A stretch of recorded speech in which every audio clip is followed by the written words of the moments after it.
Malakas tornado na nalasa sa Manchester, United Kingdom. Inabisuhan na po ng mga otoridad ang mga motorista sa daan na mag-ingat sa kanilang pagmamaneho. Ating alamin ang iba pang detalye ng balita maya-maya.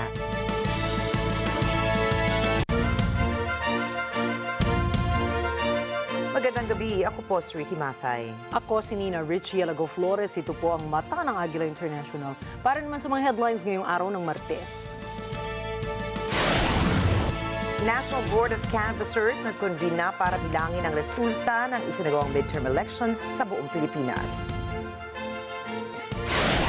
Negros Island inulan ng ashfall matapos ang pagsabog ng bulkang Canlaon. Estados Unidos at China nagkasundo sa isang 90-day tariff pause para pababain ang taripa. Ukrainian President Volodymyr Zelensky at Russian President Vladimir Putin personal na magpupulong.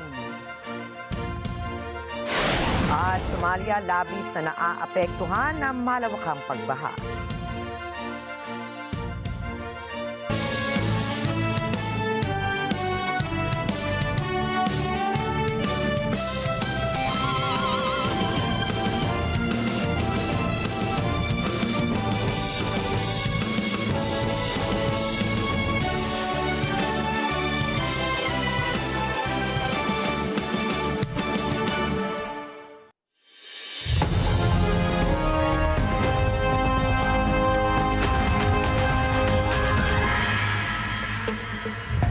Nag-convene na po ang National Board of Canvassers o NBOC para bilangin ang resulta ng isinagawang midterm elections sa buong bansa.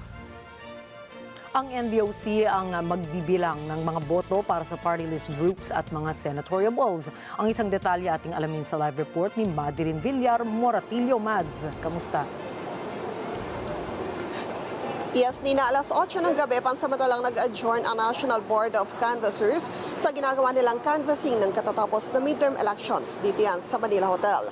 Kabilang sa mga rehiyon na nagkakompleto na ng transmission ng Certificate of Canvass o yung tinatawag na COC ay mula sa Cordillera Administrative Region, Negros Island Region, Ilocos Region, Central Luzon at Bicol Region, maging ang local absentee voting.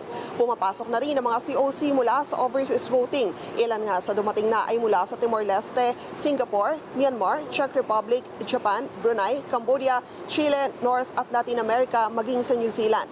Bago nag-adjourn ngayon, nasa 55 Certificate of Canvass na ang na-canvass ng NBOC. Kabilang sa manabilang na COC ay mula sa local absentee voting, Baguio, Ifugao at maging iba pang lugar sa Metro Manila gaya ng Las Piñas at Muntinlupa.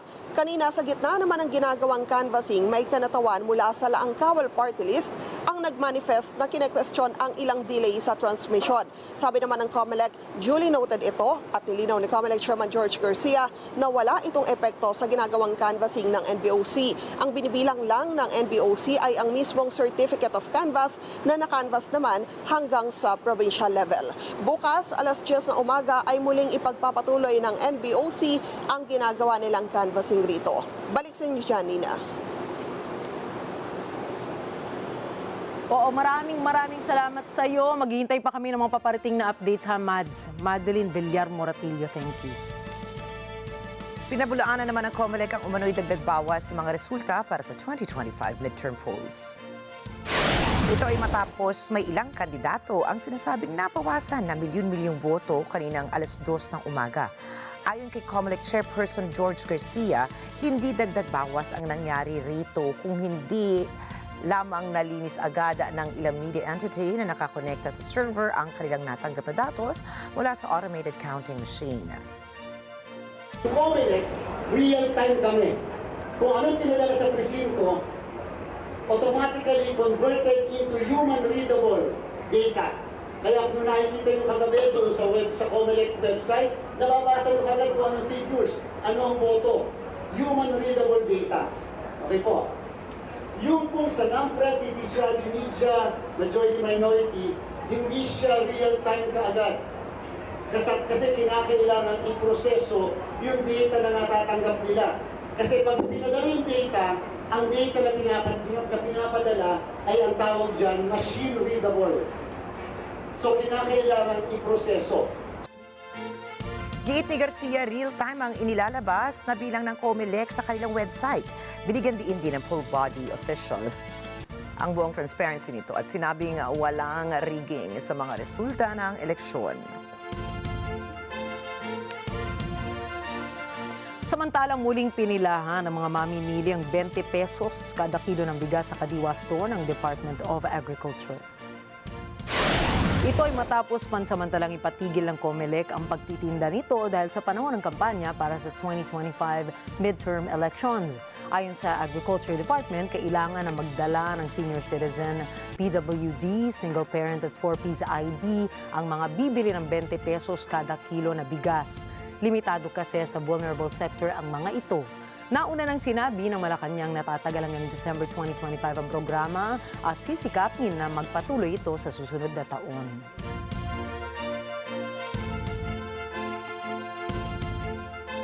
Nabalot po ng ashfall ang maraming lugar sa Negros Island matapos ang muling pagsabog ng Bulkang Kanlaon. Apektado nito ang bayan ng Bago sa La Carlota City at mga munisipalidad ng La Castellana, Valladolid, San Enrique at Pontevedra, Negros Occidental at maging ilang bahagi ng Canlaon City, Negros Oriental. Ayon sa lokal na pamahalaan ng Negros Occidental, nakahanda sila sa ganitong sitwasyon. Samantala, nakahanda ang Department of Social Welfare and Development o DSWD sakaling lumala pa ang pag-aalburuto ng Bulkang Kanlaon. Ayon sa ahensya, naka-standby ang nasa mahigit 81,000 family food packs sa Bacolod Warehouse at iba pang lugar sa Negros Occidental. Sa ngayon, nananatiling nasa alert level 3 ang Bulkang Kanlaon. Inanunsyo ng Meralco na magpapatupad sila ng bawas singil sa bill ng kuryente ngayong Mayo. Ayon sa Meralco, bumaba ng 75 sentimos ang kanilang transmission charges. Dahil dito, ang mga tirahan na kumukonsumo ng 200 kilowatt-hour ay mayroong bawas na 150 pesos. Samantala, 225 pesos naman sa mga kumukonsumo ng 300 kilowatt-hour, 300 pesos sa 400 kilowatt-hour at 375 pesos sa 500 kilowatt-hour. Nagbigay ng tulong pinansyal ang Department of Migrant Workers o DMW sa pamilya po ng overseas Filipino worker na namatay sa United Kingdom. Halos 5 taong nagtrabaho bilang nurse sa United Kingdom si Jeric Gomez. Pauwi na sana ito ng Pilipinas para daluhan ang moving up ceremony ng kanyang 4 na taong gulang na anak. Subalit namatay si Gomez matapos itong maaksidente sa Bramshot, Hampshire.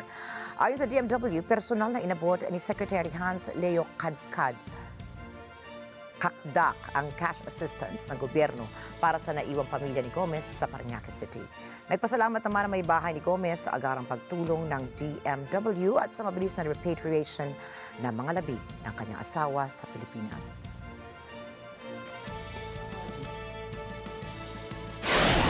Susunod, US at China nagkasundo sa isang 90-day tariff truce.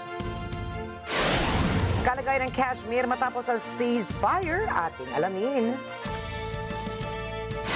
At Ukrainian President Volodymyr Zelensky handang personal na makipagpulong kay Russian President Vladimir Putin. Detalye po ng mga balitang yan at iba pa ring mga balita sa pagbabalik ng Mata ng Agila International.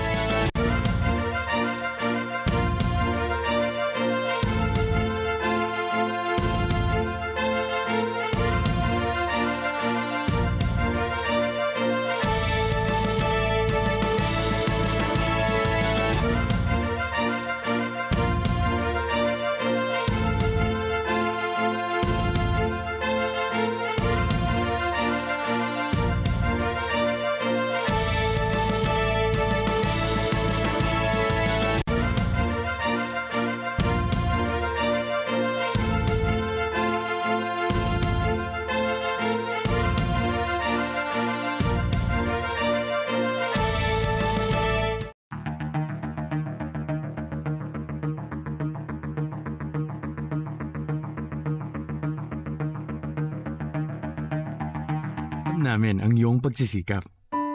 Dama namin ang iyong mga sakripisyo. Kita namin ang pagharap mo sa bawat pagsubok. Kaya sa kabila ng mga hamon ng buhay, nandito kami para umalalay. Kasi katulad mo, gusto rin namin ang magandang bukas para sa kanya. Hatid namin ang dekalidad na edukasyon at makabagong pasilidad sa abot kayang halaga. Kaya huwag ka na mangamba, sasamahan ka namin tuparin ang mga pangarap niya.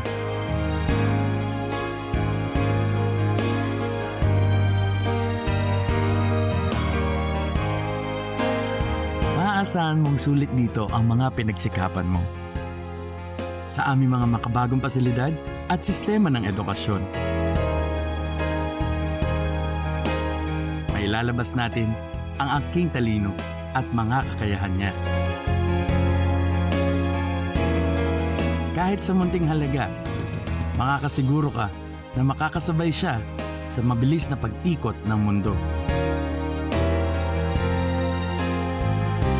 Sa new era, karamay mo kami sa bawat hamon. Kaagapay mo kami sa bawat hakbang. Kasama mo kami sa bawat ngiti at tagumpay.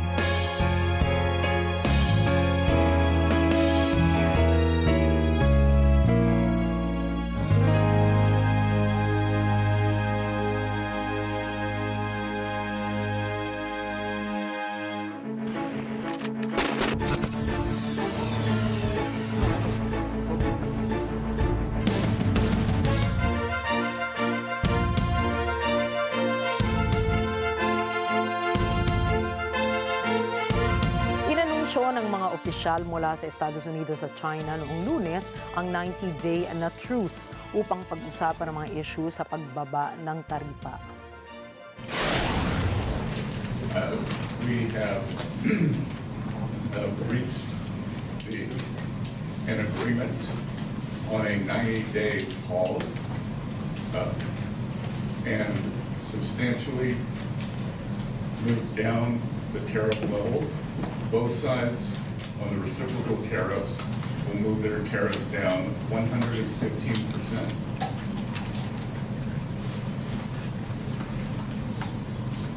We had very robust discussions.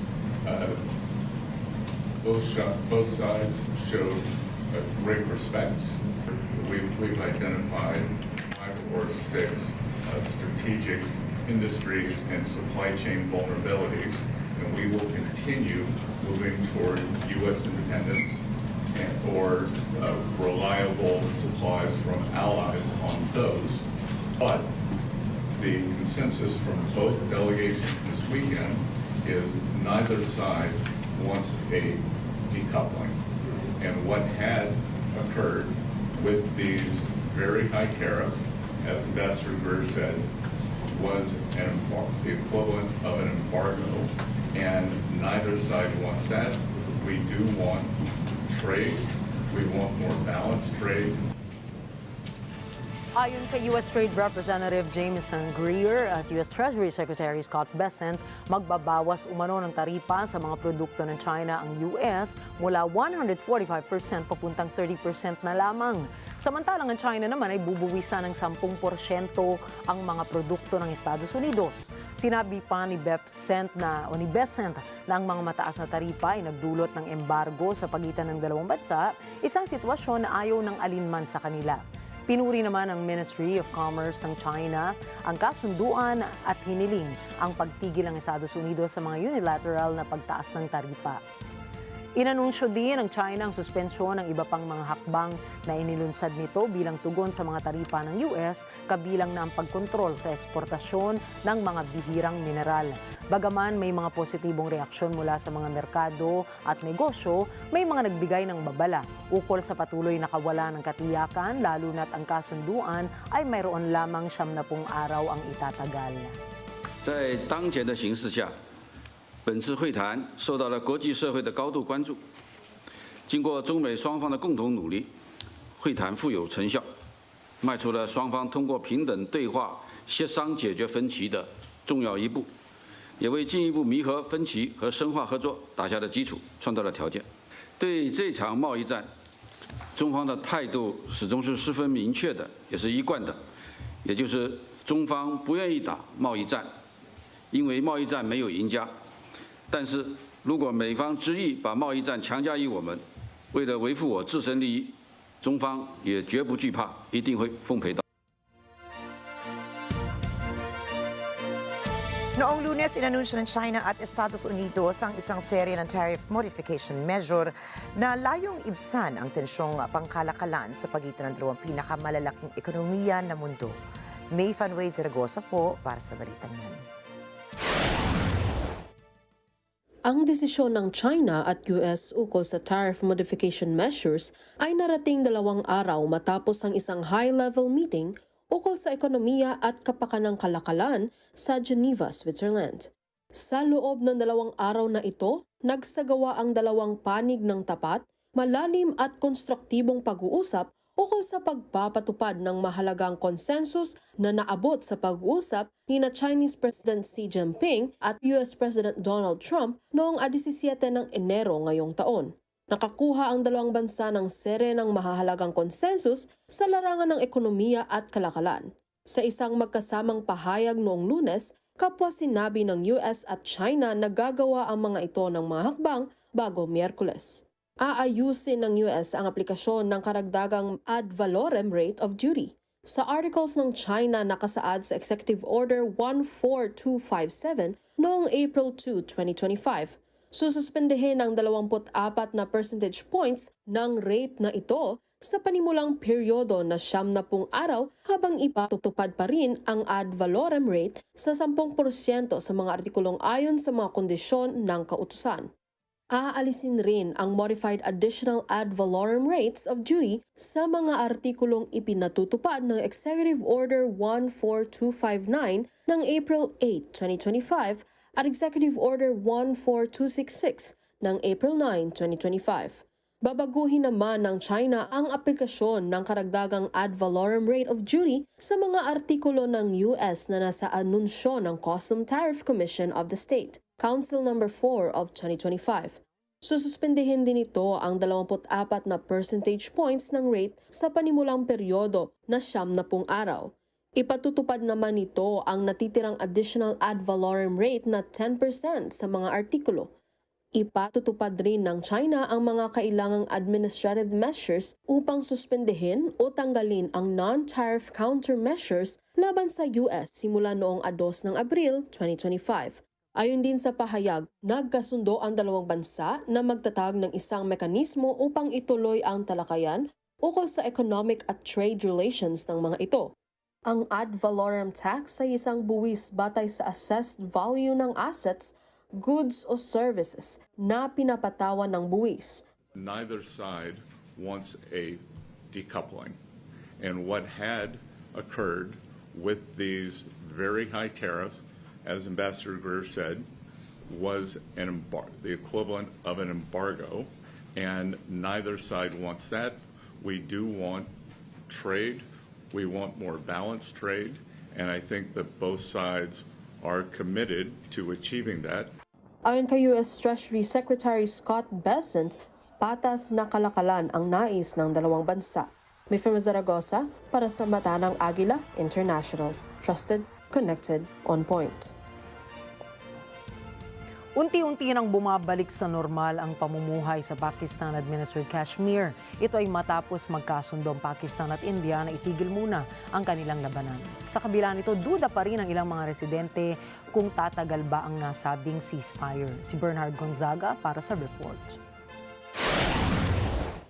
Nagpakita ng pansamantalang senyales ng normalidad ang border town ng Chakothy.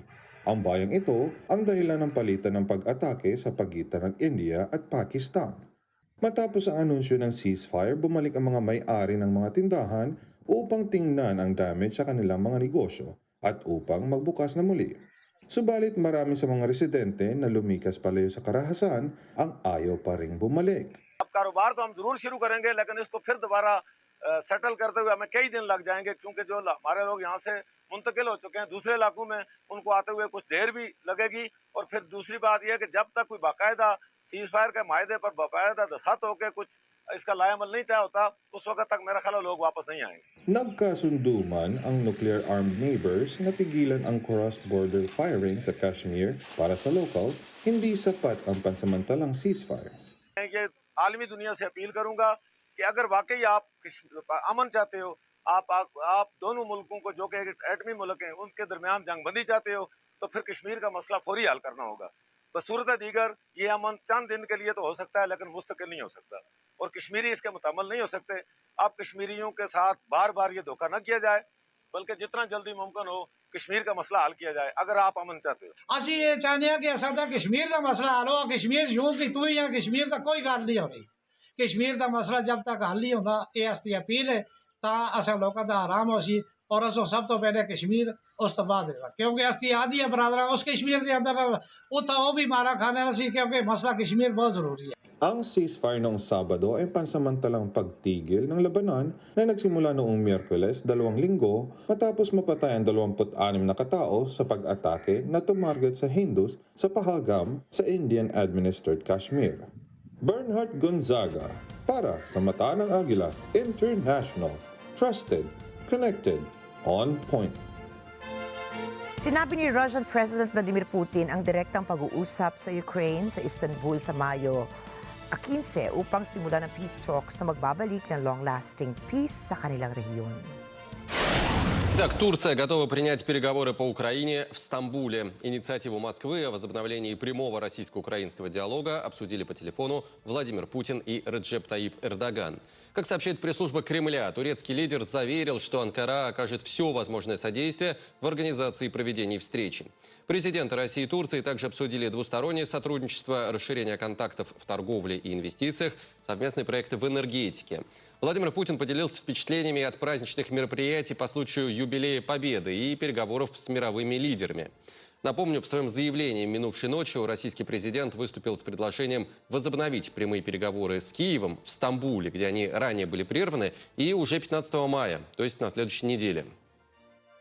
Umaasa si Putin na makakamtan ng isang pangmatagalang solusyon sa halip na tugunan ang isang 30-day ceasefire na hinihiling ni Ukrainian President Volodymyr Zelensky.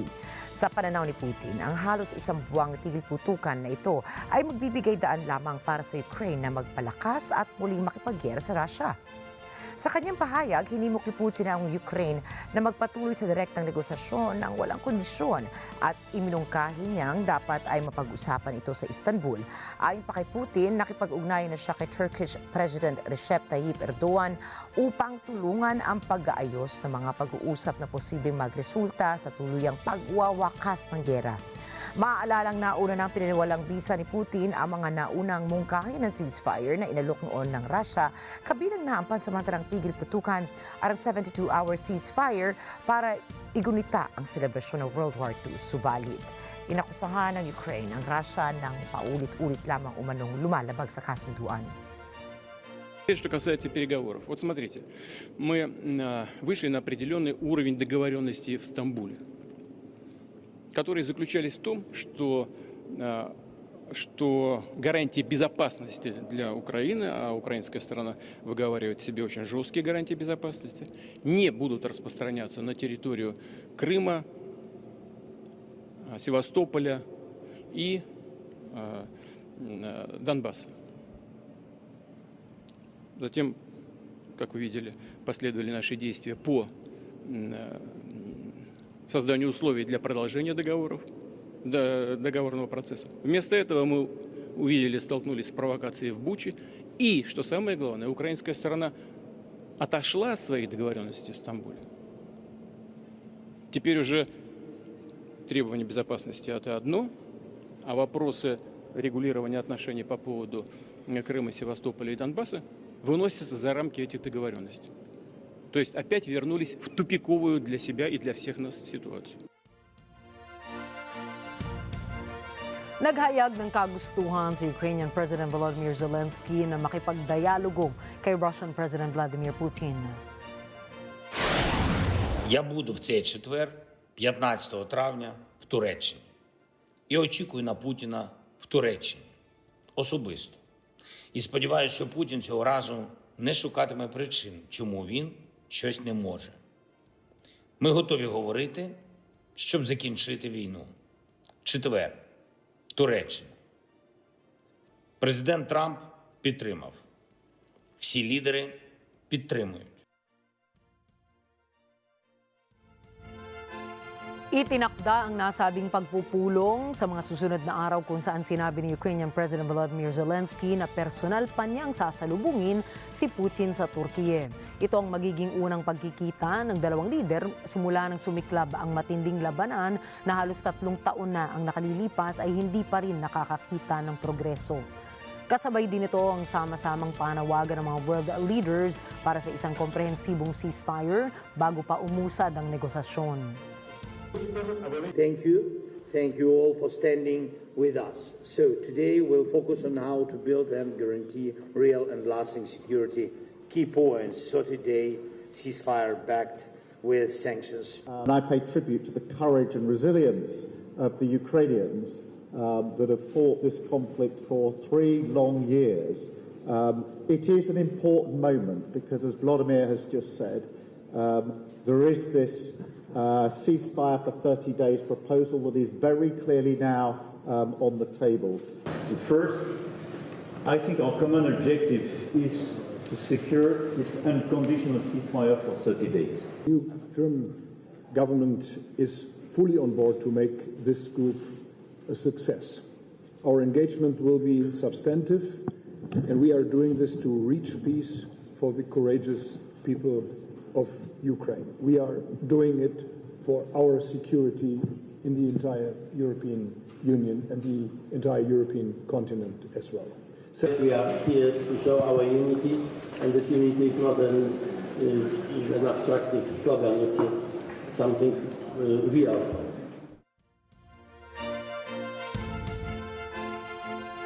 Noong Lunes, inakusahan ng Ukraine at Russia ng patuloy na pag-atake at ng kawalang tugon sa mungkahing direct talk sa Turkey ngayong linggo. Michelle Verzonila po para sa balitang yan. Noong Lunes, sinabi ni President Volodymyr Zelensky na patuloy ang pag-atake ng Russia sa Ukraine. Dagdag nito, walang tugon ang Moscow sa proposal ng Kiev na mag-usap ng direkta ang dalawa ngayong linggo sa Turkey. Російські обстріли і штурми продовжуються. Москва увесь день мовчала щодо пропозиції прямої зустрічі. Дуже дивне мовчання. Все одно треба буде Росії закінчувати війну. І краще зробити це раніше. Немає сенсу продовжувати вбивство. Президент Ердоган висловив повну готовність прийняти зустріч. Важливо, що президент Трамп повністю підтримує зустріч. І ми б хотіли, щоб він знайшов можливість бути в Туреччині. Muling binanggit ni Zelensky na suportado ni US President Donald Trump ang mungkahing pag-uusap ng Ukraine at Russia. Anya, nais ni Trump na makahanap ng oportunidad na makapunta rin sa Turkey.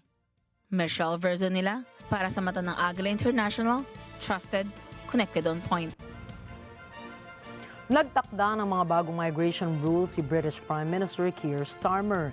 Ito ay para higpitan ang pagpasok ng mga immigrants sa United Kingdom.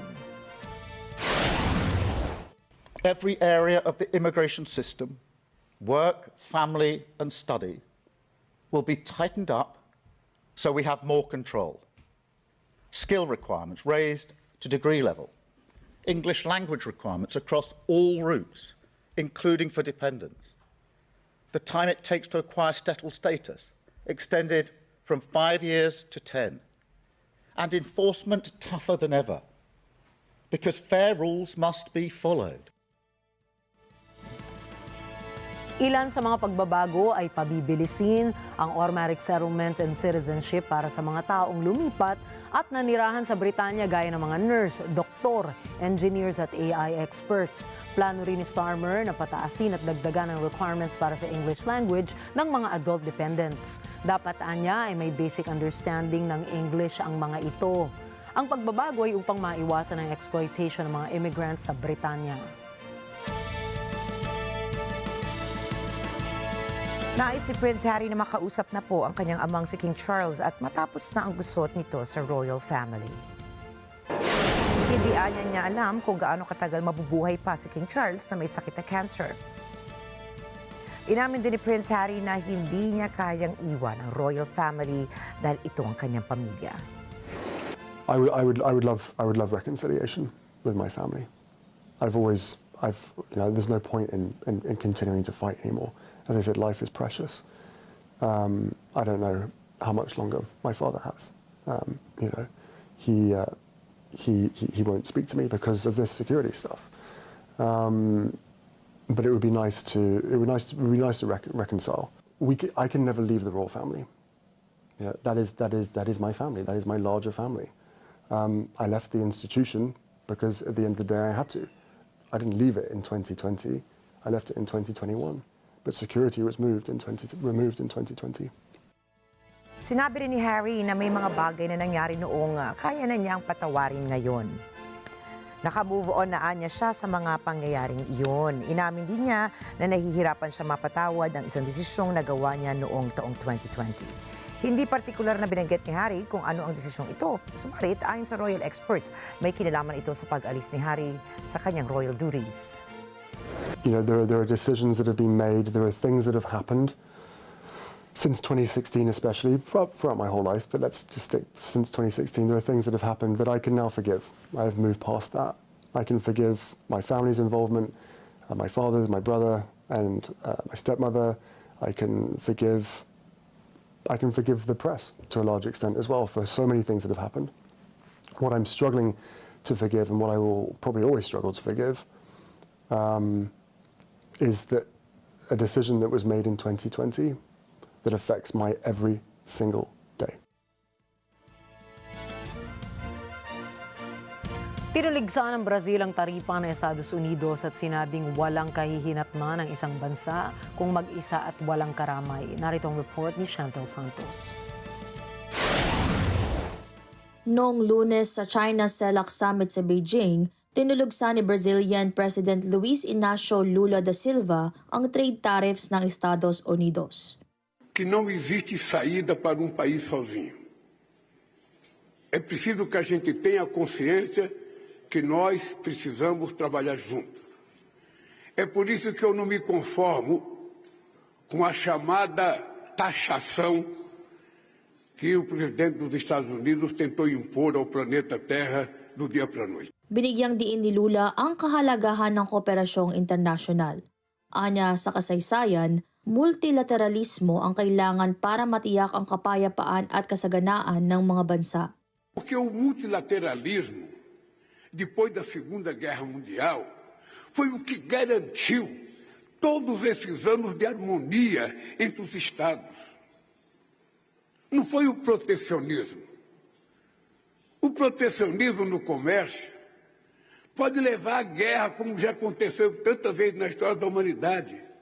O que nós queremos é o multilateralismo para que a gente possa praticar o livre comércio. Binanggit din ni Lula ang ukol sa partnership nila ng China, lalo na sa sektor ng agrikultura.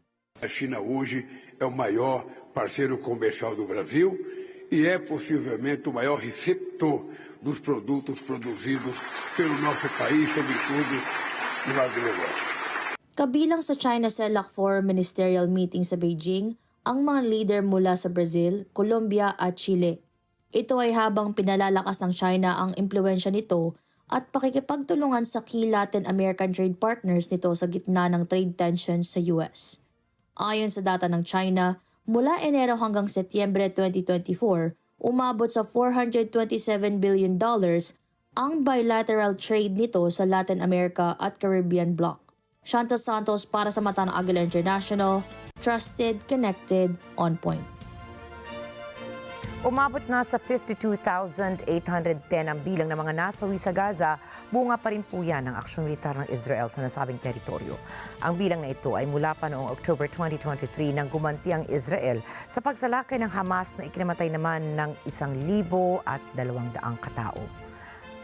251 katao naman ang binihag ng Hamas. Narito ang report ni Anna Queen. Ayon sa Gaza-based health authorities, ang Palestinian death toll mula sa Israeli military assault sa Gaza ay umakyat na sa 52,810 mula noong October 2023. Ayon sa pahayag ng ahensya, ang kabuuang bilang ng mga nasaktan ay umakyat na sa 119,473. Nitong nakaraang 24 oras, 23 Palestinians ang napatay at 124 naman ang sugatan dahil sa Israeli military operation sa enclave. Simula nang ipagpatuloy ng Israel ang matinding pambobomba nito sa teritoryo noong 18 ng Marso, may 2,701 Palestinians na ang nasawi at 7,432 naman ang sugatan. Noong Sabado, sinabi ng Israel Defense Forces o IDF na inatake ng Air Force nito ang may 60 terrorist targets sa Gaza Strip nitong mga nakaraang araw. Ayon din sa pahayag, pinaslang ng IDF ang mga militante at winasak ang mga lugar ng terrorist infrastructures sa ibabaw at ilalim ng lupa. Dagdag ng IDF, 2 militante ang napatay sa Northern Gaza Strip matapos nitong lapitan ang Israeli armored troops. Anakwi para sa mata ng Agila International, trusted, connected, on point. Lumalala pa ang panganib ng taggutom sa Gaza dahil sa patuloy na pagpigil sa humanitarian aid, kabilang po dyan ang pagkain dulot ng umiiral na blockade. But after careful analysis, it appears the design of the plan presented by Israel to the humanitarian community will increase ongoing suffering of children and families in the Gaza Strip. So let me explain why. It's dangerous to ask civilians to go into militarized zones to collect rations.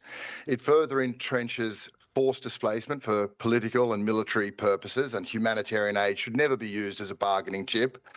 The most vulnerable people, the elderly, children with disabilities, sick and wounded, who cannot travel to these designated zones will face horrendous challenges in getting aid. Ang buong 2.1 milyon na populasyon ng Gaza ay nakararanas ng matinding kakulangan sa pagkain kung saan halos kalahating milyon ang nasa kritikal na kalagayan ng kagutuman, malnutrisyon, sakit at panganib ng kamatayan. Ayon sa pinakabagong pagsusuri ng Integrated Food Security Phase Classification o IPC, 3/4 o 3/4 ng populasyon ng Gaza ay nasa emergency o catastrophic level na para sa sapat na nutrisyon. Nagsimula ang blockade noong unang araw ng Marso na nasa 77 bata na ang naiulat na namatay dahil sa epekto ng malnutrisyon at inaasahang tataas pa ang bilang na ito.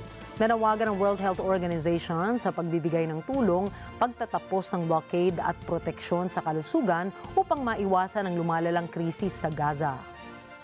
As UNICEF has seen this in the discussions we've had, more children are likely to suffer and risk death and injury as a consequence of this plan. It contravenes basic humanitarian principles. It appears designed to reinforce control over life-sustaining items as a pressure tactic. And of course, there is a simple alternative: lift the blockade, let humanitarian aid in, save lives.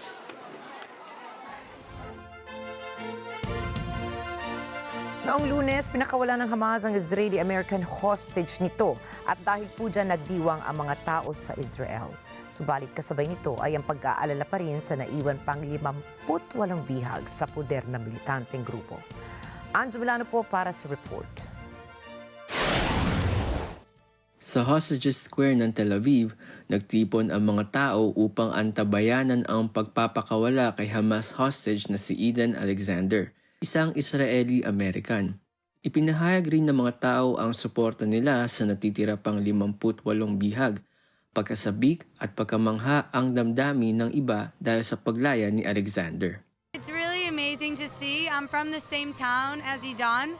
So being here and being able to be in Israel during this day and experiencing it is really amazing, and seeing the community come together and the Jewish people come together at this time. And I've been here since 12 o'clock. I've been here throughout the day, and seeing everyone come and congregate and celebrate and appreciate the moment is really inspiring and amazing. And as an American, and seeing the last American who is alive come home is really amazing, and I'm so grateful for this experience.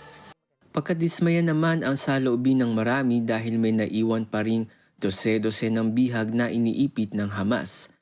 I think it's terrible that there's still hostages in Gaza. We need to bring them home, but we need to celebrate. This hostage has been a hostage for nearly 600 days. We need to celebrate what we can have, and we need to support what we have, and we need to ensure that all the hostages come home. Bring them home. 19 na buwang binihag ng Hamas si Alexander matapos itong dukutin sa pag-atake ng grupo sa katimugang Israel noong 7 ng Oktubre 2023. At ngayong laya na si Alexander para sa lola nitong si Varda Ben Baruch, umaapaw na kaligayahan ang nararamdaman ng kanilang buong pamilya. תראו, אחרי שנה ו7 חודשים, אפילו יותר, סוף סוף אנחנו זוכים לראות את עידן. עידן שברגע אחד נלקח מאיתנו בידי החמאס, אנחנו זוכים לקבל אותו ולנשק אותו ולחבק אותו. בשבילי זה דבר עולם ומלואו היום. אני פשוט שמחה, השמחה גדולה, הלב פתוח, יש אוויר בריאות, תודה לאל. ואנחנו גם רוצים לעזור לכל החטופים, המשפחות החטופים, שעדיין מחכים ליקיריהם בעזה. אנחנו מחויבים להם, ל-58, עד החטוף האחרון, עד שכולם יגיעו לכאן. Dagdag ni Baruch, buo ang suporta nila sa mga bihag hanggang maiuwi ang lahat ng mga ito. Ang pagpapalaya kay Alexander matapos ang pag-uusap sa pagitan ng Hamas, Estados Unidos, Egypt at Qatar ay maaaring magbigay daan sa naiwan pang mga bihag na dadalaw po na lamang ang pinaniniwalaang nabubuhay pa. Anjo Milano para sa mata ng Agila International, trusted, connected, on point. Susunod, Somalia dumaranas ng matinding pagbaha. Apple kinukonsiderang taasan ang presyo ng kanilang mga iPhones. At sa Chinese company na isapatan ang Neuralink ni Elon Musk. Mga detalye po ng balita niyan sa pagbabalik ng Mata ng Agila International.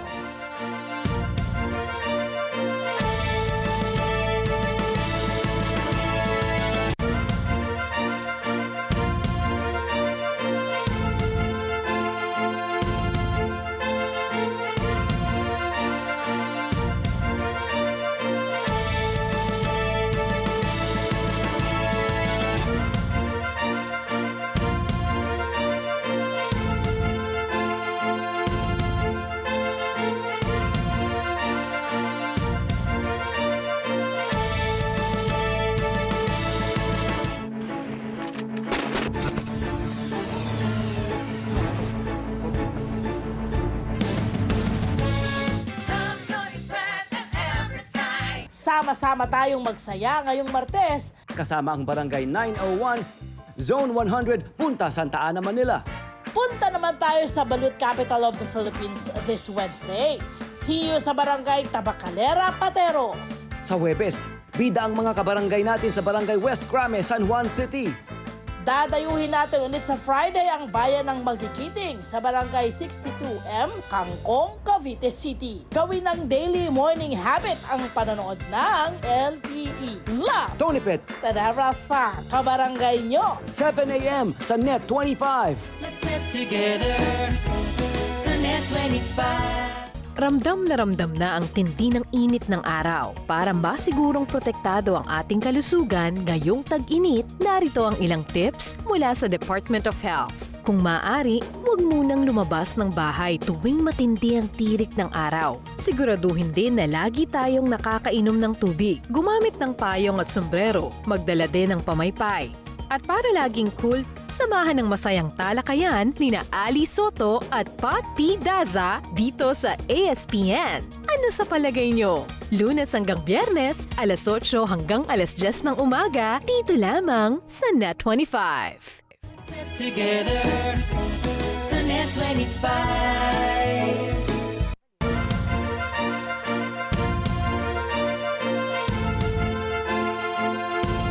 Isang pambihirang dust tornado ang nanalasa sa Manchester, United Kingdom. Ayon sa lokal na ulat, dahil ito sa irregularity sa temperatura sa Great Ancoats Street. Aabot sa 30 metro ang taas ng buhawi. Nagdulot naman ito ng traffic sa kahabaan ng kalsada ng Manchester. Walang napaulat na nasaktan mula sa buhawi, subalit pinag-iingat pa rin ang mga motorista sa kanilang pagmamaneho.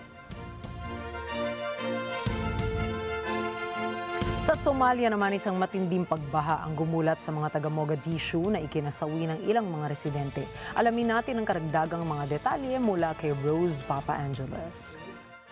Noong Sabado sa kabisera ng Somalia na Mogadishu, gamit ang kanilang mga kamay, kinalaykay ng mga residente ang lupang gumuho dahil sa matinding pagbaha. Umaasa ang mga ito na makita pa ang kanilang mga mahal sa buhay na inagos ng tubig at nilamon ng putik, subalit karamihan sa mga ito ay nabigo. على لو ساعة نكون شخص صوب عني أو صوب عن جوجنو أو موت عن فول عندي لما هاي هل ولا هل أنا فكتي لا مجانا أو شقبنا سوالك أنكو شقين ماشي سيالة لا مجا على كرة أسوقاتنا كرة تسوقاتنا إلى كورة هذا الماشي أنك شقبنا إنا عندي دقدق إنا كبارنا. Nagtulungan ang mga residente sa paghango ng mga labi ng inanod na kabahayan. Lumubog kasi ang mga bahay ng gabing nakaraan. Matapos mahango ang patong-patong ng mga kalat, nakita ng mga residente ang isa sa mga hindi nakaligtas. Ilan sa mga kalye ng kabisera ang nananatiling nasa ilalim ng tubig, mga bahay, mga tindahan at ilang compounds ang baha pa rin.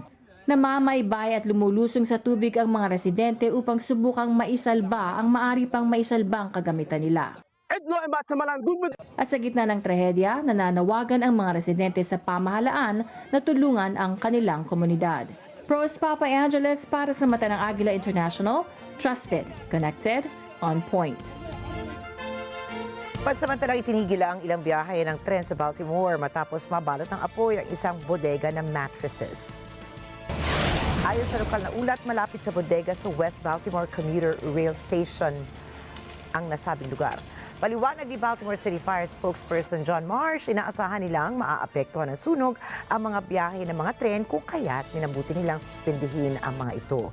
Inilikas na rin ang ilang mga residente dahil nadamay na rin ang mga bahay malapit sa nasusunog na bodega. Nagtulong-tulong naman ang higit sa 200 mga bumbero para apulahin ang sunog sa warehouse. Wala pong napaulat na nasaktan sa insidente, subalit hindi pa tiyak kung kailan ibabalik ang operasyon sa mga apektadong linya ng tren. Sugatan naman ang batang 15 anyo sa Bishopville, South Carolina matapos araruhin ang kotse ng 17 anyos na batang lalaki. Ayon sa lokal na ulat, nagsimula ang insidente sa pagtatalo ng mga bata sa parking lot ng isang convenience store. Ninakaw ng 17 anyos na juvenile suspect ang isang kotse na nakaparada sa parking lot at saka sinagasaan ito ang nakaaway na bata. Makikita sa video na nahagip ng sasakyan ng bata bago sumalpok ito sa entrance ng gusali. Nasira naman ang pader ng convenience store bago natuloy ang pag-aaway ng mga kabataan sa suntukan. Agad namang rumesponde ang Sheriff's Office sa away ng kabataan para awati ng mga ito. Sa huli, naresto ng Sheriff's Office ang 2 individual at 3 juvenile dahil sa insidente. Samantala, kinasuhan naman ng mga otoridad ang juvenile suspect na nag-drive ng kotse ng disorderly conduct, malicious injury to property at attempted murder sa bisa ng 2016 law ng Estado. Ito naman po, napilitan ang isang Chinese na babae na magtanggal ng kanyang make-up sa Shanghai Airport. Bakit kaya? Ito ay dahil sa hindi sa nakilala ng facial recognition scanner. Ayan po, tignan natin ang video. Nag-react maraming social media users dahil hindi raw tama ang ginawa ng airport official. Hindi na raw kasi kailangang utusan ng pasahero na magtanggal ng make-up dahil sapat na raw na may identification card ito. May ilan din komisyon sa pagkuha ng video sa pasahero, lalo na at pinapahiya raw ng officer ang babae. Aba, maganda pa rin naman yung babae kahit walang make-up.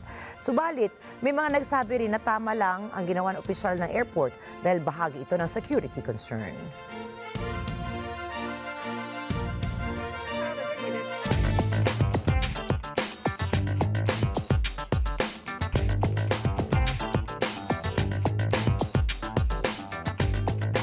Iniulat ng Wall Street Journal na ikinukonsidera ng iPhone maker na magpatupad ng price hike sa mga susunod na line-up na models na ilalabas nito. Sa kabila po nito ay walang komento ang pahayagan sa hinggil sa tunay na dahilan ng pagpapatupad ng price hike ng Apple.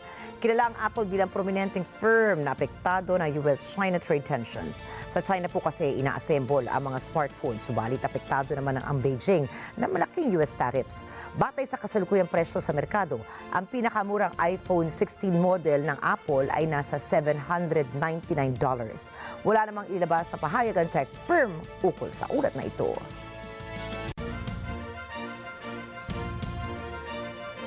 Umabot naman ng $7.78 billion o 1.15 trillion yen ang taunang kita ng SoftBank Group. Ito'y dahil nila sa pamumuhunan ng SoftBank sa Alibaba Group at sa US office space startup na WeWork. Malaki rin ang nakukuhang kita ng nasabing Japanese bank sa T-Mobile US at Deutsche Telekom. Ayon sa analysts, target ng SoftBank na makakuha ng shares sa mga artificial intelligence o AI companies. Isa na nga rito ang planong $30 billion investment sa OpenAI at pagbili sa Ampere, isang US semiconductor design company, sa halagang $6.5 billion.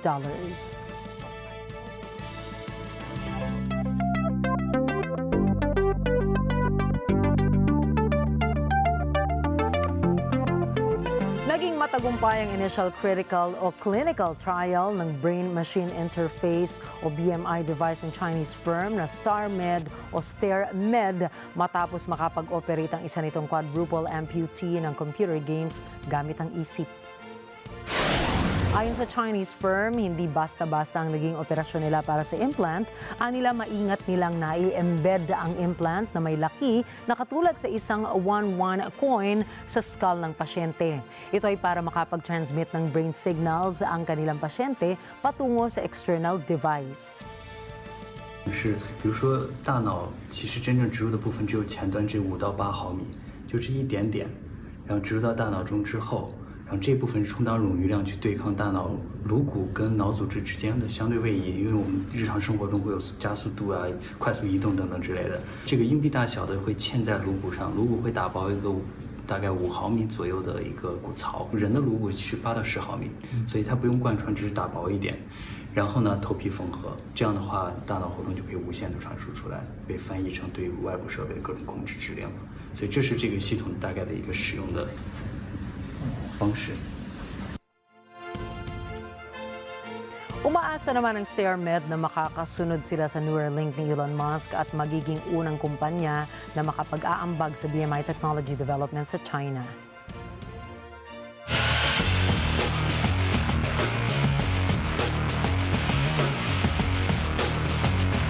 Malapit na makamit ng New York Knicks ang kanilang oportunidad patungong Eastern Conference Finals matapos ang kanilang panalo laban sa Boston Celtics. Sa likod ng matibay na performance ni Jalen Brunson na nagparehistro ng 39 points, 5 rebounds, and 12 assists, pinangunahan niya ang opensa ng Knicks. Bagamat mas maraming 3-pointers naman ang naipasok ng Boston, nahirapan na silang makipagsabayan sa rebounding battle kung saan lumamang ang Knicks at sa kabila ng matibay na laban ng Boston Celtics. Hindi na kayanan ng 43 points si Jason Tatum na buhatin ang kanyang koponan para talunin ng Knicks. Sa kasalukuyang momentum, isang panalo na lamang ang kailangan ng Knicks upang makapasok sa Eastern Conference Finals. Habang sinamantala naman ang Minnesota Timberwolves ang hindi paglalaro ni NBA superstar Stephen Curry upang ipalasap sa Golden State Warriors ang 7-point loss sa Game 2, 117-110. Naunahan na ng Wolves ang serye sa 3-1 sa pamamagitan ng all-around performance si Julius Randle na kumamada ng 31 points, 3 assists at 5 rebounds. Dumagdag din ang efficient scoring night ng Wolves star player na si Anthony Edwards. Nagtala si Ant-Man ng 30 points, 5 assists at 4 rebounds sa 50% shooting.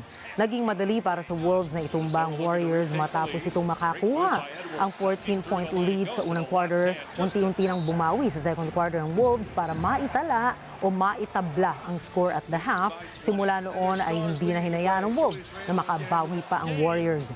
Hindi na isalba ni Warriors forward Jimmy Butler ang Golden State matapos siyang malimitahan sa 14 points at 6 rebounds sa kabila ng 34 minutes sa paglalaro. Kinakailangan na lamang ng Timberwolves ng isang panalo para makabalik sa Conference Finals.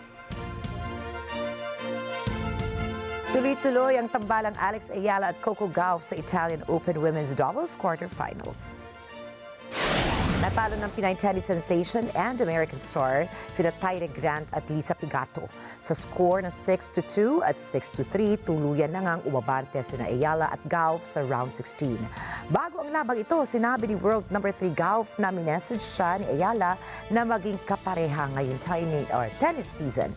Excited namang tinanggap ni Gauff ang alok ni world number 70 Ayala.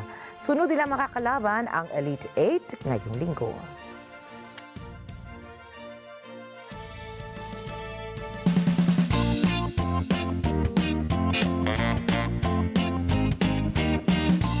Ikinatuwa ng mga bird enthusiasts ang magandang biodiversity ng Colombia matapos silang makiisa sa International Bird Watching Day. Kilala ang Colombia bilang world's most bird-diverse nation kung saan 20% sa global species ng mga ibon ay naririto. Layo naman ang Bird Watching Day na hikayati ng mga tao at mga bird watchers sa buong mundo na makiisa sa pag-oobserba ng mga ibon bilang ang mga ito ay bahagi ng kalikasan. Para la temporada de mayo, las aves migratorias, tanto de la parte norte de América como la parte sur de América, son como, digamos que es la fecha, o mayo es, digamos que la temporada donde estas aves migran, y pues por eso es importante realizar este evento. Normalmente se realiza el segundo sábado del mes de mayo, para ver, digamos, qué aves han llegado al país y qué aves han salido del país. El objetivo es que todas las personas en el mundo realicen listados y de esta manera, pues, con estos listados, pues, tener, digamos, que las posibles distribuciones y ver qué especies se encuentran presentes en cada una de las áreas donde se realizan estos listados. Yo creo es muy bonita, es personas específicamente aquí, tengo mucha conciencia con ecosistemas, vive muy sostenibilidad. Y yo creo eso es más importante, especialmente ahora con cambio climático y esas cosas necesita protección y conservación. Sinubukan ng Bolivia na basagin ang world record sa pagtugtog ng Andean music. JC Yumul po para sa report. Higit sa 3,000 Bolivians ang nagtipon sa La Paz noong Sabado upang tumugtog ng isang musikang Andean na kilala bilang tarkada. Ito ay sa isang tangkang baliin ang isang world record. Tenemos más de 3,000 integrantes que han llegado desde diferentes partes de nuestro país para poder formar parte de la tarkada más grande del mundo y también promover para los recordines a nivel internacional. Ang tarkedas ay traditional Bolivian musical gatherings kung saan tumutugtog ang mga tao ng Andean flute na tinatawag na tarka. Ang instrumento at ang musika ay iniuugnay sa Aymara culture, isang indigenous culture dito sa Bolivia. Tarka. Uka liko sa tawa, soktapi aniwa. Uka pia nagahayuptanya, guatias ta pusantanya, uka masunido, upa misto. Kumkaro masartawa nagaote, guati paltanya sa akam Pinagmamalaki ni Melanie Coronel na nakakatugtog siya ng tarka na dati-rati tinutugtog lamang ng mga kalalakihan. El instrumento de la tarca es algo muy fundamental para lo que es la cultura andina. Nosotros como mujeres, más que todo, somos muy privilegiadas en esta época de tocarlos. Hace años solo se tocaba lo que es la tarca o los instrumentos de vientos, los varones. Ahora podemos tocarlo en esta generación nueva y la tarca significa un tiempo de lluvia, de jayupache, y justo está lloviendo. Es tiempo de siembra, tiempo de lluvia. JC Yumul para sa Mata ng Agila International, Trusted, Connected, On Point. At narito po kami para maghatid ng balita sa anumang dako ng mundo. Magandang gabi, ako po muli si Rikki Mathay. Ako si Rikki Alagao Flores, ito ang Mata ng Agila International. Para naman po sa iba pang mga balitang nangyari din sa iba't ibang panig ng mundo, punta tayo kay Alma Angeles para sa Net 25 World News. Take it away, Alma.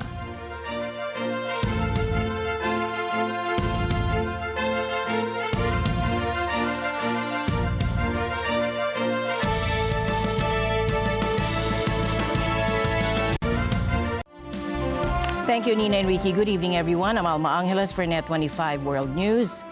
on tonight's headlines. Tonight, COMELEC announces possible Senate proclamation by Saturday pending crucial election result transmissions from today's date. Baka itong Sabado hanggang Linggo, sana makapagproklama na tayo ng Senado kasi ang bilis naman eh. Kita niyo po, 98.9% na nga eh. And President Trump claims a total reset in the U.S.-China trade war after weekend negotiations. And the news starts now.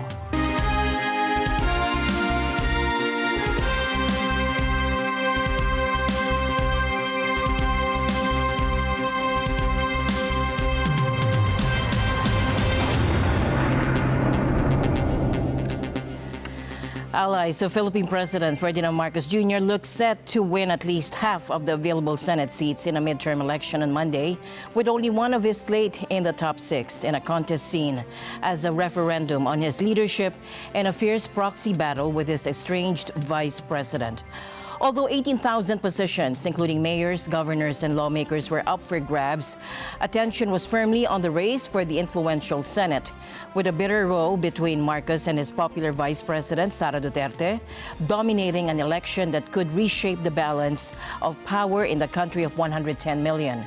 With most votes counted in the unofficial tally, President Marcos's allies were on course for half of the 12 available seats in the 24-member Senate, likely guaranteeing support for his policy agenda after the dramatic collapse of his once formidable alliance with Duterte, the daughter of former leader Rodrigo Duterte. Now, analysts are saying a Marcos-friendly Senate would not only secure passage of key legislation and backing for his pro-U.S. foreign policy, it could give him sway in deciding the political fate of his adversary Duterte, a likely 2028 presidential contender with Marcos limited to a single term.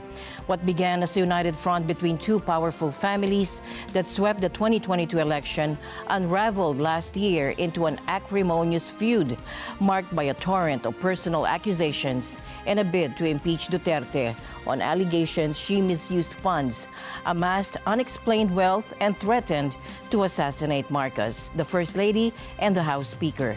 She denies any wrongdoing. The Senate contest was critical, with its members to become jurors if an impeachment trial goes ahead, where Duterte faces removal from office and a lifetime ban if convicted.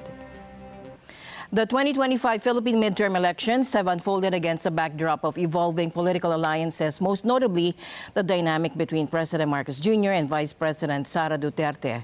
To help us make sense of the results and their implications, we have with us today Dr. Lucio Pitlo Blanco III, President of the Philippine Association for Chinese Studies, Research Fellow at Asia Pacific Pathways to Progress, and of course, a seasoned political analyst. Welcome to the program, sir. Thank you for the kind invitation, ma'am. All right. Sir, this election felt like a bit of a showdown between President Marcos and Vice President Sara Duterte. These political dynasties are still a huge force here in the country. How much did that really matter, do you think, in this election? And what does this Senate race tell us about the bigger picture, like the alliances, power struggles between these two political camps? Can you give us your take on how it influenced the way people voted? Sure. So certainly we see the political dynasties, the families, they continue to be a key feature of Philippine elections, and this 2025 midterm elections is no different. And of course, recent developments in relation to the feud between the two powerful political clans, the Marcoses and the Dutertes. We have seen the results from the local to the Senate level, showdown between these two camps, between the candidates that both sides have endorsed. And we see this very manifested in the Senate, where we have 12 members joining the new upper house composition, and half-half. So we see both camps having about 5 candidates endorsed by both camps. And then we have 2 independent aspirants joining the new Senate that would be convened soon.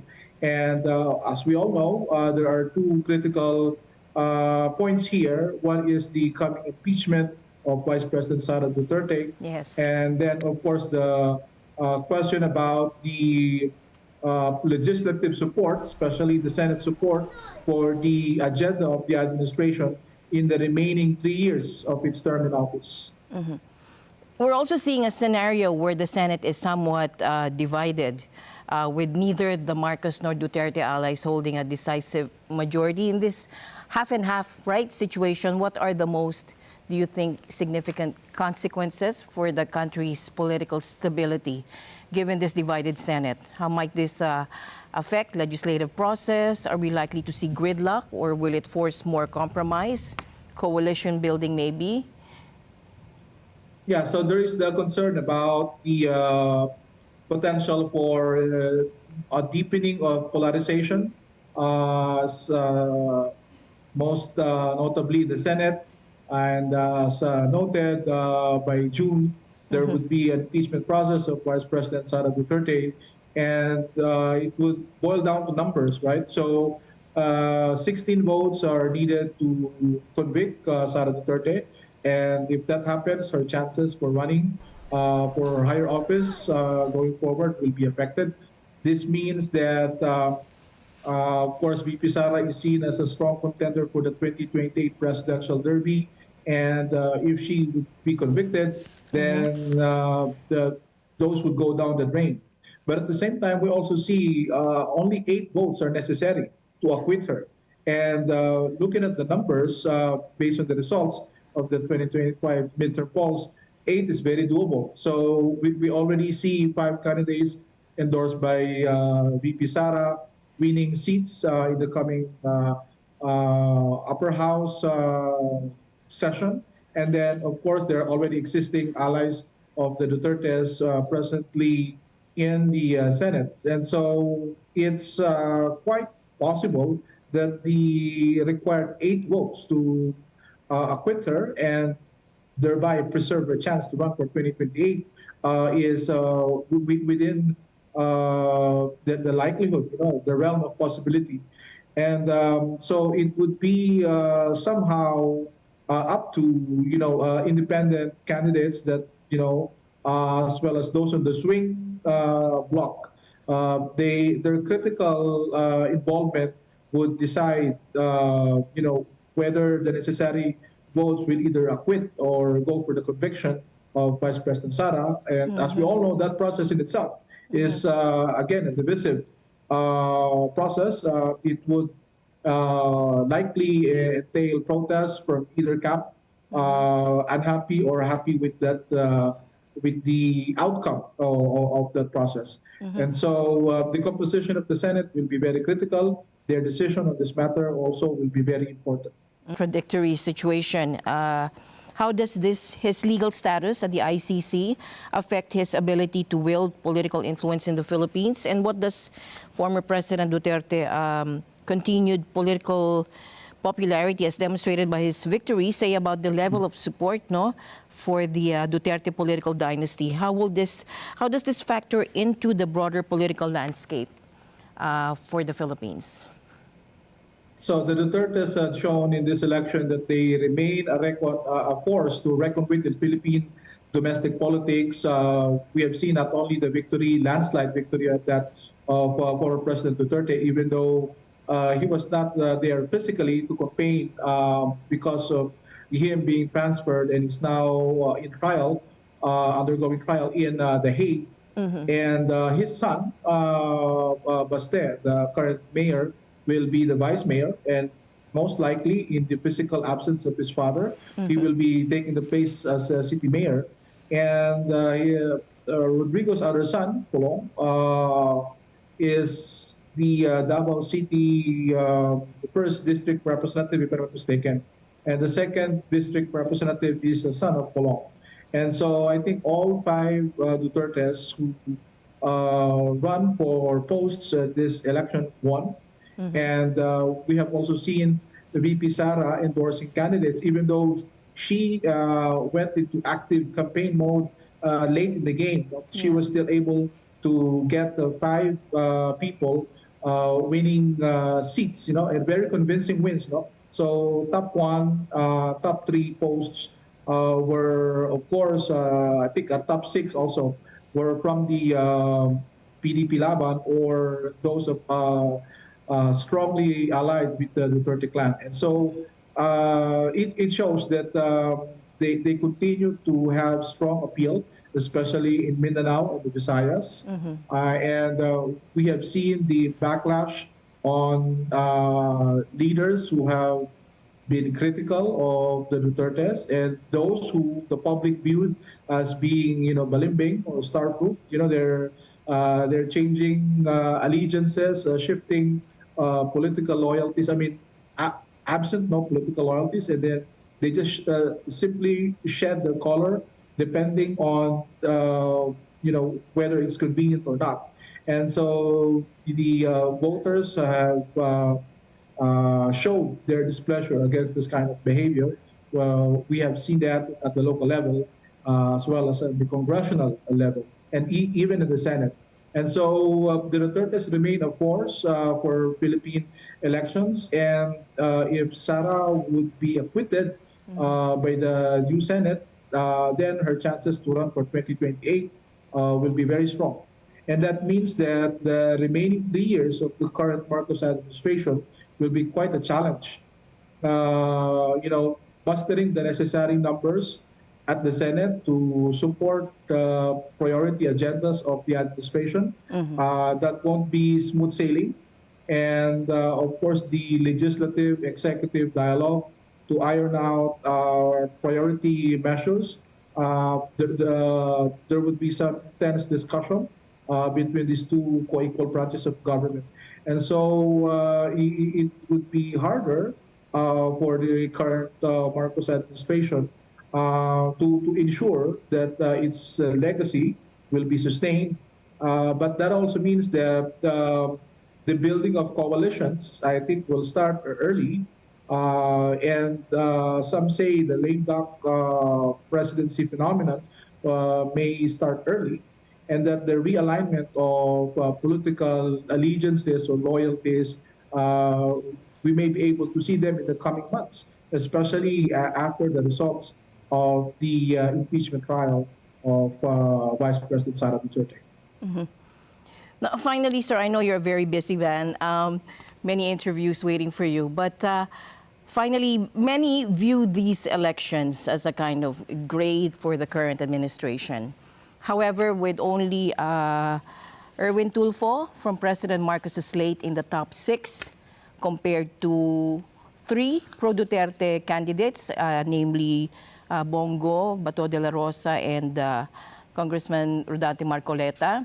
And considering the president's declining poll numbers, would you say that the administration is coming out of this election stronger, or is the opposition gaining momentum? I think the opposition clearly won this election. They got the upper hand in terms of the contest, especially between the Marcos and the Duterte camps.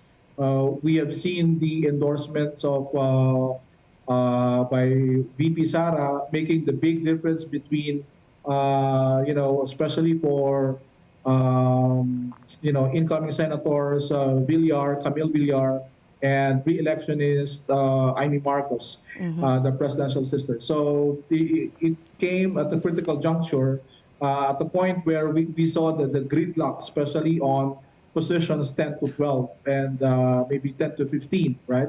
And so it made a big difference.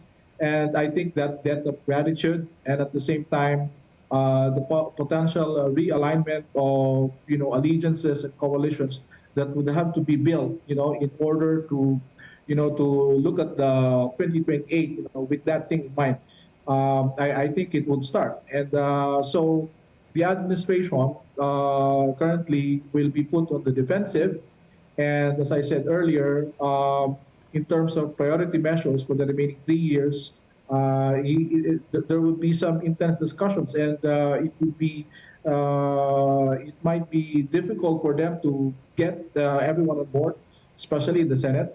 So I think that there needs to be more determination on the part of the government to sustain, coalition building if it wants to preserve its legacy, and at the immediate term, get the necessary numbers to pass critical legislations that it needs, to have to ensure that its priority agendas will be completed before Marcos Jr. steps down from office in 2028.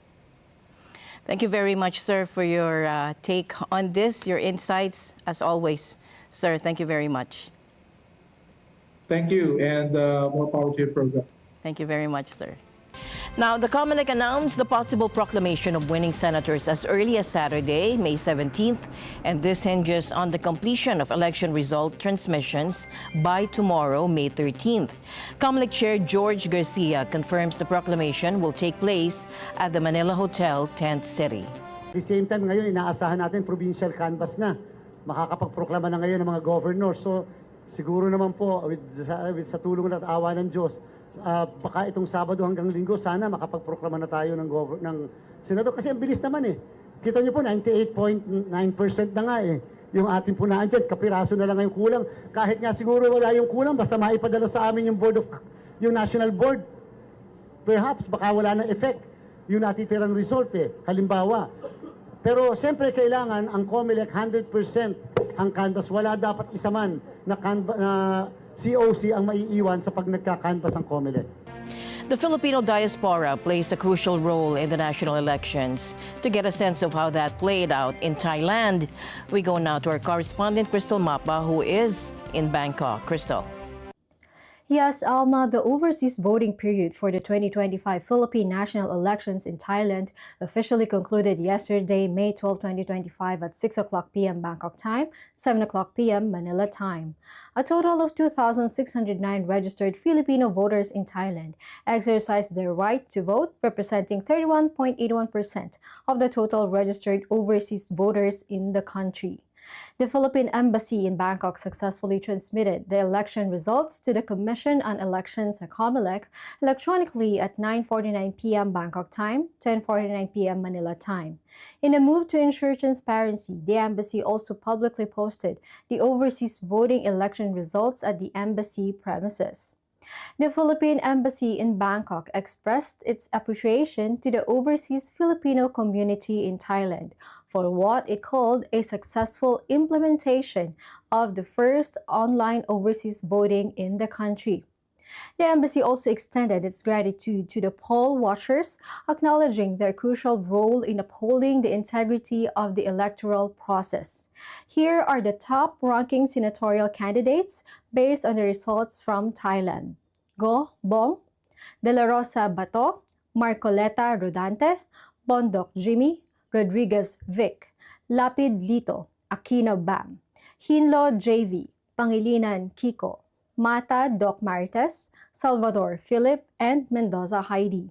As the 2025 elections conclude, the Philippine Embassy in Bangkok urges Filipinos to unite and work together to shape the future of the nation.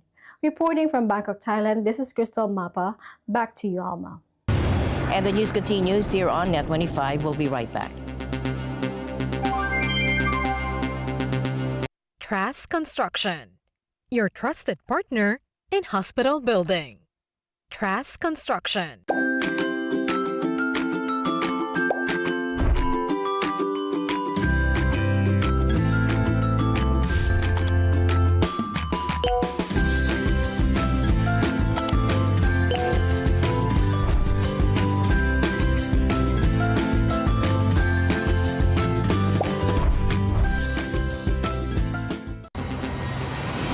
In a moment that brought tears of relief around the world, 21-year-old Eden Alexander, captured by Hamas during the October 7, 2023 attack, has finally come home after 584 days in captivity. Take a look. The scene, an emotional reunion after days of captivity. Eden's mother embracing him, telling him she loves him. Eden Alexander, the last known living American hostage, is finally back with his family.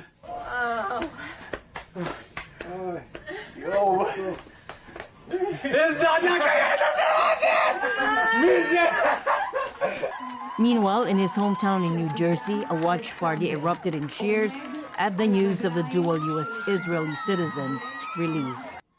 The deal that secured his freedom between the Trump administration and Hamas is still holding at least 20 living hostages. President Trump spoke today about the possibility of more hostage releases. So it's 20, so they have 20 live hostages there. The rest are dead bodies. Hamas stated they released Alexander as a goodwill gesture to President Trump, who's visiting the region this week. However, Prime Minister Netanyahu has said there would be no ceasefire and that plans to intensify military action in Gaza continue. This is a very emotional moment. Eden Alexander has returned home. We embrace him and his family. This was achieved thanks to our military pressure and the diplomatic pressure exerted by President Trump. This combination is a winning formula. I spoke today with President Trump. He told me, I am committed to Israel. I am committed to continuing to work in close coordination with you to achieve all our war objectives, to release all the hostages, and to defeat Hamas. These goals go hand in hand. They are interconnected. And major developments on the trade front tonight. The U.S. and China have agreed to de-escalate their trade war, announcing a pause in tariff increases. This agreement means the two sides will continue negotiations for a 90-day period, aiming for a permanent resolution. In the interim, the U.S. will significantly reduce tariffs on Chinese goods from 145% to 30%. China will also lower its tariffs on American products from 125% to 10%. President Trump wants to rebalance the American economy back to a manufacturing economy with high precision manufacturing. I think everyone agrees, including Chinese leadership, that they need to rebalance towards more of a consumption and consumer economy. The news sent markets soaring in Asia. Japan's Nikkei index led the giants, jumping around 1.5% in early trading, with similar increases in Taiwan. Gains were modest in Shanghai and Seoul. Hong Kong stocks, however, saw a 1% decline, having already factored in the news in the previous day's trading. The deal reached after weekend talks in Geneva exceeded market expectations, prompting one analyst to call it a nice big surprise for both the U.S. and China. The announcement weakened support for traditional safe haven investments, with gold prices falling sharply. While these developments are positive, tariffs remain substantially higher than pre-trade war levels, and significant uncertainty remains. Peterson Institute for Economics Executive Vice President Marcus Noland believes the 90-day pause will become permanent, but cautions that challenges remain. We won't be completely out of the woods. President Trump is talking about putting tariffs on other products, namely pharmaceuticals, which we get a lot from China and India. So that could, if he moved forward with that action, that could once again raise tariffs and also could once again scramble relations with China. The road to a full trade resolution remains complex, with potential new tariffs looming. A day after the U.S. and China announced their trade agreement, further steps are being taken to solidify the de-escalation. From tariff adjustments to the lifting of restrictions, both sides are moving to implement the terms of the deal. Take a look. A day after news of the US-China agreement on trade, there were signs of further steps being taken. Speaking in Saudi Arabia on Tuesday, Treasury Secretary Scott Bessent said the agreement had created a mechanism to avoid escalation. He said the US did not want to see a general decoupling of the two countries' economies.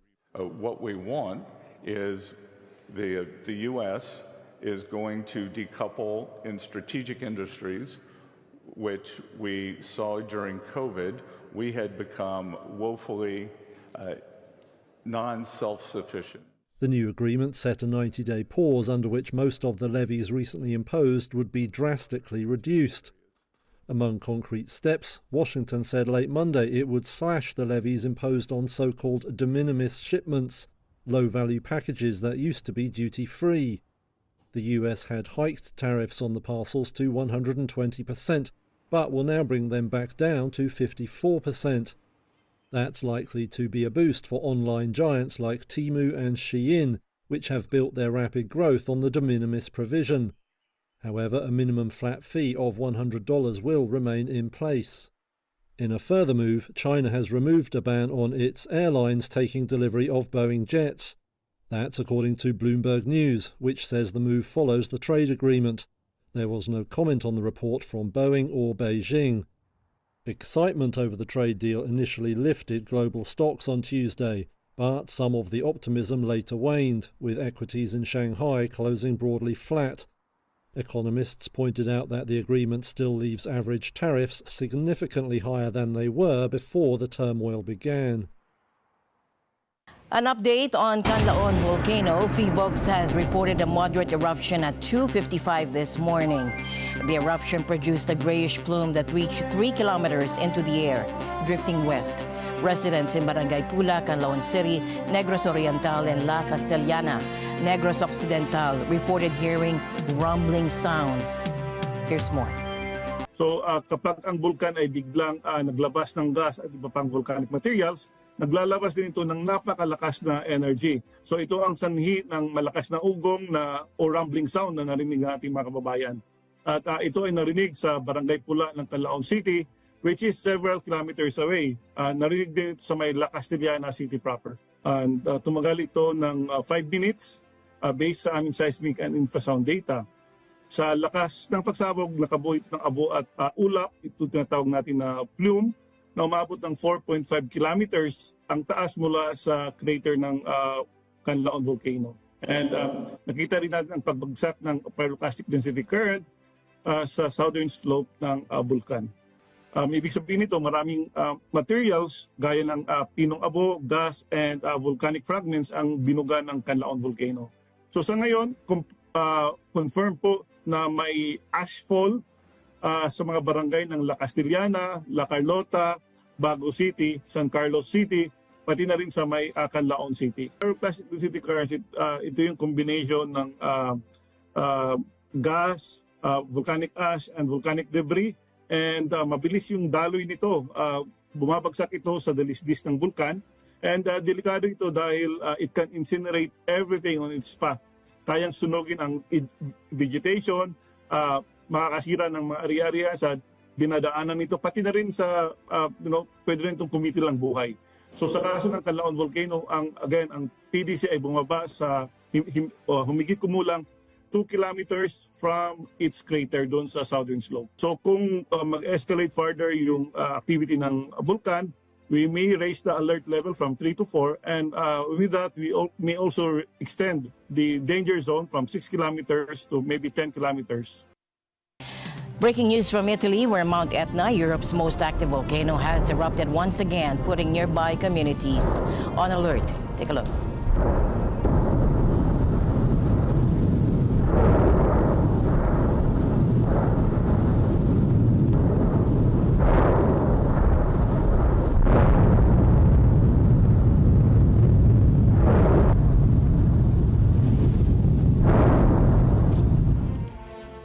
Now, for many Tokyo businessmen, the pressure of the 9-to-5 can be intense. But one group has found an unusual antidote: weekend cheerleading.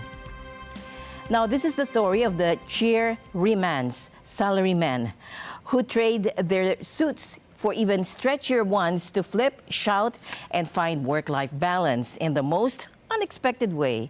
Take a look. It's an unusual way to find work-life balance after a week of 9-to-5. But for these Tokyo businessmen, cheerleading is the weekend escape of choice. The all-male squad flips, shouts their cheers, and builds human pyramids. Like many of Japan's so-called salarymen, during the week they commute in the city's crowded trains, work late, and go out drinking with colleagues. But come Saturday, they call themselves the Cheerymans, a mashup of cheerleader and salaryman. Satoi Mochizuki is co-founder of the group. We chose to wear suits for our performances because there's this common image in Japan and probably the whole world of the typical salaryman in his suit, working day after day as a cog in society. And we thought it would be a good contrast for us to express ourselves through our performances, wearing suits and doing what we love with all our might. The cheerymans volunteer to entertain crowds at shopping malls and other venues. They began in 2023, made up of alumni of the male cheer squad at Tokyo's Waseda University. By day, they work in everything from real estate to marketing. On the weekends, they borrow half of a gym from a conventional female cheer squad in exchange for cookies. Soichiro Kakimoto works at a software company where he says he wears the stretchy Uniqlo suit that doubles as his cheer outfit. On weekdays I use my brain, and on Saturdays and Sundays I use my body. Even if one isn't well, the other might be, and that's contributing to my overall mental health.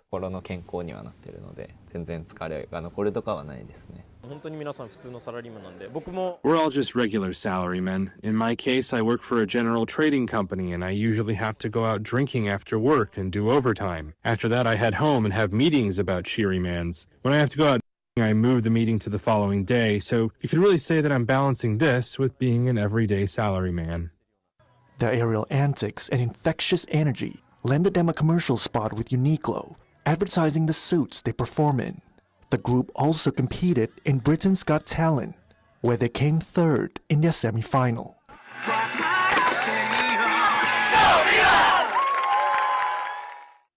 And with that, we end tonight's broadcast. For everyone here on Net 25, I'm Alma Angeles. Thank you all for joining us. Good night.